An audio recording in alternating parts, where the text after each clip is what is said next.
তো আমার বড় বোন আইসা আমার হাতটা ধইরা বলে, ভাই তুই আমাদের বুঝের ভাই, তুই এমনি কান্না করলে আমাদেরকে সান্ত্বনা দিবে কি? তা আমি বোনরে বলতেছিলাম, বোন আপা বলি আমরা, আপা মা চলে গেছেন, আমি সেই জন্য কান্না করতেছি, এটা তো আল্লাহর হুকুম, এখানে আমার অভিযোগ নাই, অনুযোগ নাই, আপত্তি বিপত্তি কোনো কিচ্ছু নাই, আল্লাহর হুকুম, মা চলে গেছেন, আল্লাহর সিদ্ধান্ত, আমিও আগে যেতে পারতাম। তো বলে, তো কেন কান্না করতেছস? বলে, কান্না করতেছি এই জন্যে, একটা বিপদে পড়লেই তো দৌড়াই আসতাম ঘরে, একটা সমস্যা মনে হইলেই দৌড়াই আসতাম ঘরে, আইসাই বলতাম আম্মা একটু দোয়া করেন না, এই সমস্যায় পড়ছি। আমার কাছে মনে হতো আমার মা আমার মালিকের কাছ থেকে ডাইরেক্ট আমার জন্য আইনা দেয়। এখন যে মা চলে গেলেন, আমি একটা বিপদে পড়লে দৌড়াইয়া কার কাছে যাব? কাকে বলবো একটু হাত উঠান? কে আমাকে আমার মালিকের কাছ থেকে ডাইরেক্ট আইনা দিবে? মা তো চলে গেছে, কাঁদতেছি তো সেই জন্যে। এই জন্যে বলি রে ভাই, থাকতে কদর কর, থাকতে নিজের দুনিয়াটা বানায় নে, থাকতে নিজের জান্নাতটা বানায় নে। আরে জান্নাত তুই কই কই যায় খোঁজস? জান্নাত তো তোর মার পায়ের নিচে, জান্নাত তো মার পায়ের নিচে। আমার আর তোর আবদার পুরার করার জন্য নিজের সারা জিন্দেগির আনন্দ সব মাটি দিস, কোরবানি করছে। আজকে সেই তুই নিজের সন্তান বিবিকে খাওয়াস, মারের দেশ না। আবার ফাঁক ফোকর বন্ধ করি আমি কথাগুলো বলছি। আবার অনেকে বলে, হুজুর আমার সংসার আছে না, ওখানে দিলে আমারটা চলে কেমনে? আরে বোকা, তুই কি বলস? নবী কি বলেন? নবী বলছেন, মা বাবার সাথে সুন্দর আচরণ কর, আল্লাহ তোর সম্পদও বাড়াইয়া দিবে, বয়সও বাড়াইয়া দিবেন। তুই সম্পদ চিন্তা করতেছস, অভাবে পড়বি চিন্তা করতেছস, আরে আল্লাহ তোর সম্পদে বরকত দিবেন, নবীর ওয়াদা।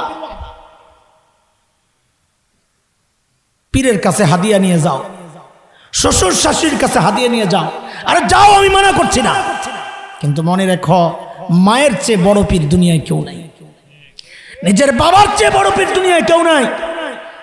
আমরা যখন বিভিন্ন মাদ্রাসার প্রোগ্রামগুলোতে যাই, তো এই বাচ্চাদের কারবার দেখে কলিজা ঠান্ডা হয়ে যায়। জানেন, এরা ট্রেনিং পাওয়া, আমাদেরকে তো অনেক বড় কিছু মনে করে, আমরা তো ছোট মানুষ, কিন্তু ওরা তো অনেক কিছু মনে করে। ওই ভিড় করে মুসাফার জন্য ছোট ছোট বাচ্চারা একদম জড়াইয়া ধরে, একটু মুসাফা করে, তো মাঝে মাঝে এই দুই একটা হাত টানে খালি, তো ঢিল দিয়ে দেখি কি করে, তো দেখি টাইনা টানে নিয়ে মাথাত লাগায়, মাথা মুছায়। আরে তার কি ভরসা আমার?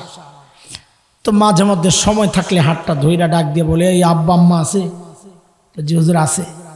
তো বলি, আমার মতো কোটি হাসান জামিল তোমার মাথায় হাত বুলাইলে যেই লাভ হবে, তোমার মা তোমার বাবা হাত বুলাইলে তার চেয়ে 1000 কোটি গুণ বেশি লাভ। ওখানে যাও, জায়গায় যাও। কোরআনের কথা সূরা বনী ইসরাঈলে আসছে, আল্লাহ বলেন, ওয়াখফিদ লাহুমা জানাহা যুল্লি মিনার রাহমা, মা বাবার সামনে বিনয়ের ডানাগুলো মেলে দাও। আমাদের ওস্তাদরা বিনয়ের ডানা মেলার নানান প্রক্রিয়া শিখাইছেন। এটাও একটা প্রক্রিয়া যে বাবার সামনে টুপিটা খুইলা, আপনাদের যাদের টুপি নেই টুপি ছাড়াই যাবেন, বাবার সামনে মাথাটা ঝুঁকাইয়া দাও, বাবা একটু মাথাটা হাতায় দাও, বাবা একটু মাথাটা হাতায় দাও, মার হাতটা তুইলা মাথায় উঠায়া দে, মা একটু মুছে দাও না। আয় হায়, কাজটা করার পর ওই আস্তে করে চোখের দিকে তাকাবি, দেখবি চোখের কোণে ভিজে উঠছে, কলিজা ঠান্ডা হইয়া দিকদা গলে পড়ছে। আহা, নিজের জীবনের গল্প শোনাই রে দোস্ত, যুবক শোন। আমার একটা ছোট্ট মেয়ে আছে, এখন তো বয়স 8-এ পড়ে গেছে। ওর বয়স যখন 2-2.5 ছিল, আমাদের একটা রুটিন হচ্ছে, ফজরের পর কিছু আমলের পর আমরা একটু ঘুমাই, সারা রাত সফরে থাকতে হয় বেশিরভাগ। তো আমার অন্য বাচ্চারা চলে যায় মাদ্রাসায়, ও একা হয়ে যায়, মার কাছে যায়, মা বিদায় করে, কাজে ডিস্টার্ব হয়। তো সকালে ঘুম থেকে উঠে গুড়গুড় গুড়গুড় করে খালি সারা ঘর ঘুরে, একটা সময় আসলে কি করে যায়, তয়লা গামছা নিয়ে কি করতো, আমার নাকের মধ্যে কানের মধ্যে ঢুকায়, তো মানে ঘুম ভাঙানোর জন্য। তো উঠেই দিতাম, ধমাকা যা। তো বুঝছে এইভাবে তো বাবারে জাগানো যাবে না। তো একদিন দেখি কি করে জানেন, ডিজিটাল পোলাপাইন তো, একদিন দেখি কি করে, আমার সামনে এসে বসছে, কাছে বইসা আমার নাকটার সাথে নাকটা লাগায়া এরকম ঘষতেছে আস্তে আস্তে, মানে বুঝাইতেছে, বাবা আমি তোমাকে জাগাচ্ছি না, আমি তোমাকে আদর করতেছি, এটা বুঝাইতেছে। তো ও ডিজিটাল পিচ্ছি, আমি তো ওই ডিজিটাল পিচ্ছির বাপ। কি, আমি তো ডিজিটালের আমার তো সাথে সাথেই ঘুম ভেঙে গেছে, কিন্তু আমি চোখ খুলি না। কেন খুলি না? আদর করতেছে, খুব মজা, নিজের মেয়ে, খুব মজা লাগতেছে। আমি চিন্তা করতেছি চোখটা খুললি তো পালাবে, সারাদিনটাইকে এই আদরটা নেওয়া যাবে না, যা করার এমনই করে। মাঝে মাঝে নাক ডাক দিই তো আরো জোরে দেয়। হঠাৎ মনে পড়ছে, আরে পাশের রুমে তো আমার মা শুয়ে আছে, না জানি তারও মনটা চায় যে তার সন্তান যাইয়াও তার এইভাবে আদর করুক। আমার দাড়ি পাকছে তাতে কি, চুল পাকছে তাতে কি, সন্তানের সামনে, মা বাবার সামনে সন্তান তো বাচ্চাই থাকে। মনে পড়তেই লাফ দিয়ে উঠছি, ওইটাই দৌড়ে গেছি মার রুমে। যায় দেখি মা চোখ বন্ধ, ঘুমেছিলেন না সজাগ আমি জানি না, কাছে যায় বইসা আমার বাচ্চার মতো নাকটার সাথে নাকটা লাগাইয়া এরকম ঘষা শুরু করছি। হাই ঘষা দেওয়ার সাথে সাথে আমার মার ঘুম ভেঙে গেছে। এর যুবক, আমি যদি ওই দৃশ্যটা তোদেরকে বুঝাইতে পারতাম তো তোরা ছটফট করে করে চিৎকার করতি।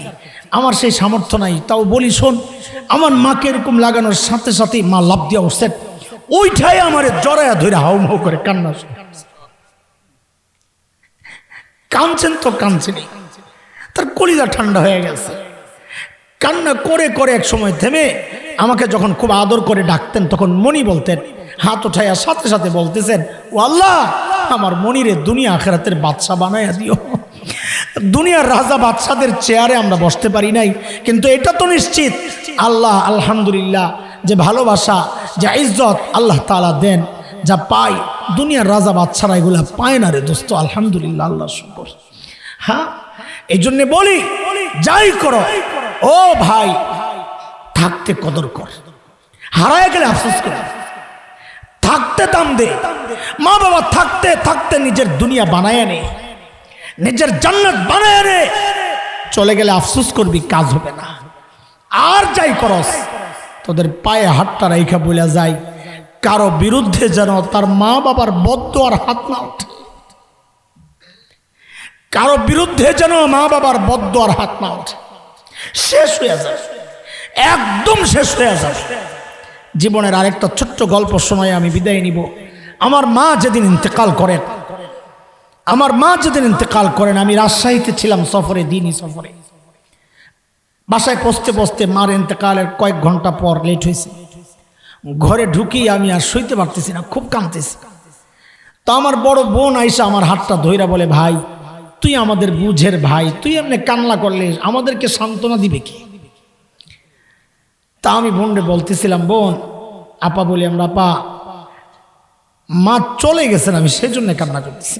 এটা তো আল্লাহর হুকুম, এখানে আমার অভিযোগ নাই, অনুযোগ নাই, আপত্তি বিপত্তি কোনো কিচ্ছু নাই, আল্লাহর হুকুম। মা চলে গেছেন, আল্লাহর সিদ্ধান্ত, আমিও আগে যেতে পারতাম।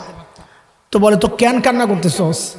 বলে, কান্না করতেছি এই জন্যে, একটা বিপদে পড়লেই তো দৌড়াই আসতাম ঘরে, একটা সমস্যা মনে হইলেই দৌড়াই আসতাম ঘরে, আইসাই বলতাম, আম্মা একটু দোয়া করেন না, এই সমস্যায় পড়ছি।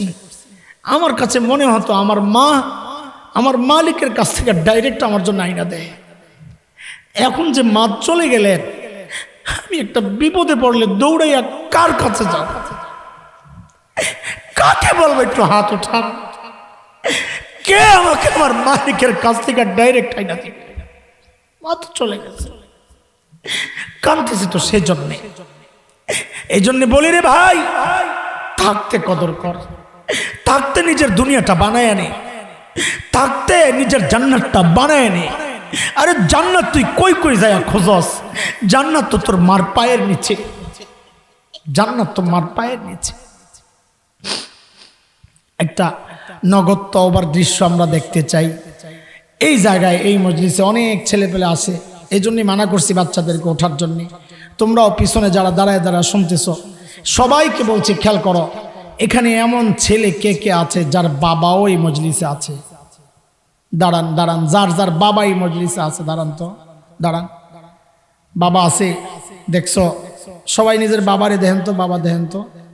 আরে মাশাআল্লাহ, অনেক আছে দেখা যায়। প্রত্যেকে নিজের বাবার কাছে জানতো দেখি, প্রত্যেকে নিজের বাবার কাছে জানতো দেখি, প্রত্যেকে নিজের বাবার কাছে যাইয়া ওঠেন ওঠেন, বাবার কাছে যান। কই বাবা? কই বাবার পাউটা জড়াইয়া ধইরা, বাবার পাউটা জড়াইয়া ধইরা মাপ চান, বাবার পাউটা জড়াইয়া ধইরা মাপ চান। বুকে জড়ায় নেন, বুকে জড়ায় নেন, মাফ করে দেন, বদদুয়া দিয়েন না।